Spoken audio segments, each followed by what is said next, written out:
Okay, so in this video, I thought I'd just break down a clay table that we've been running for an SEO client of ours. And essentially, what it does is it finds a local keyword that they should be ranking for, based on like their main service and one of their core service locations.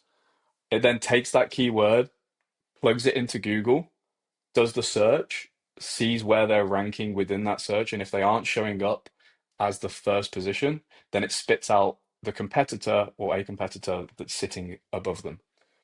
So pretty cool table if you are in the SEO space or wanted to reach out to somebody talking about SEO. Uh, yeah, nobody likes being beaten, and this is based purely on data as well. So yeah. So what I should preface by saying before I run over how this table is put together is you will need the Explorer plan or above in order for this table to work, as it does run a couple of different HTTP requests, like the API calls, and you can't do that with a starter plan. So that is worth noting. But if you don't have those packages already, highly worth it. You just cannot beat all the API requests that you can do with Clay. So first off in the table, we need to find the service and the location that they serve.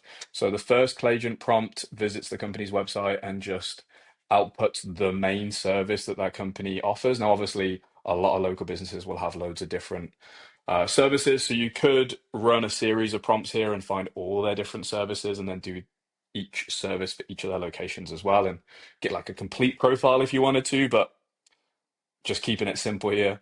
So this first prompt spits out their service, and then after that's ran, we've got a prompt that then visits the website and looks for two service locations. Now, the reason I've done two is because I've found when you just run one service location, it tends to output the main location that that company works within, and that's the location they are most likely going to have worked hard trying to rank for in Google. And so by having multiple, we can find those low-hanging fruit, basically, the locations that could still be really valuable to them, but they may not have put so much effort into trying to rank for. So once we've got our two locations and the main service keyword, we can stick that all together and we get our keywords. Now we've obviously got two keywords because we got one for the one location and one for the other. Now, as you can see, not every time did Clay find a location, but that is what it is. And so then we take that data and we use serper.dev to create a Google search for that keyword. Serper.dev offers 2,500 credits for free, which I'm pretty sure basically means it can do 2,500 individual searches. I could be wrong there. It might be per result from the search, but I'm pretty sure that's correct. Anyway, super cheap, even if you end up paying for it. And so we've got a HTTP request here through to Serper.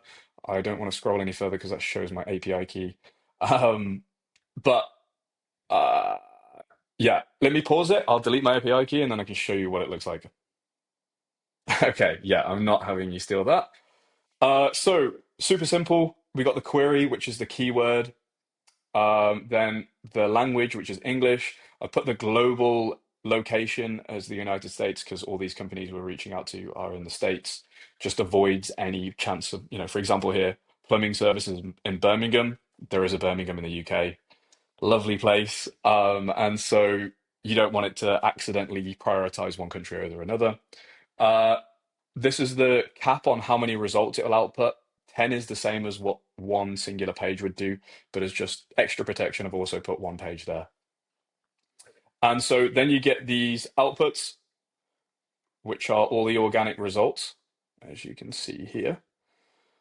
And so then we've got a clay prompt that basically takes in the array and compares it and basically looks through the array to find a match of the company's domain.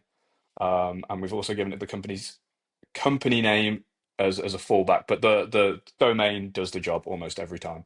And so it basically parases uh, the list, finds the prospecting company, and then it spits out where they are in that list. So in this case, we've got fifth place, and then it then spits out somebody sitting above them.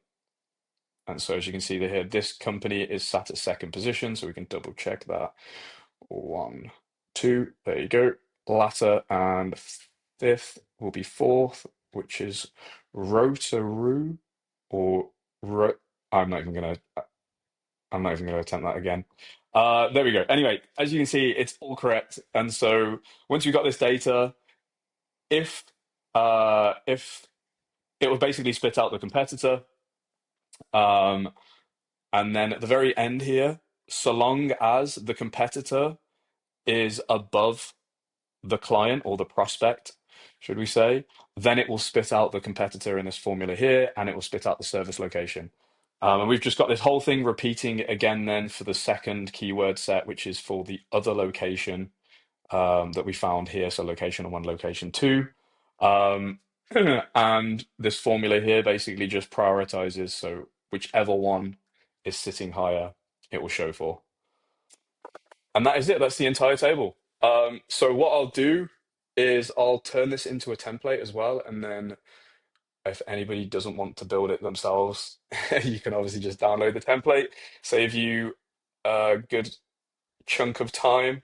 But yeah, pretty cool table. I hope that helps somebody.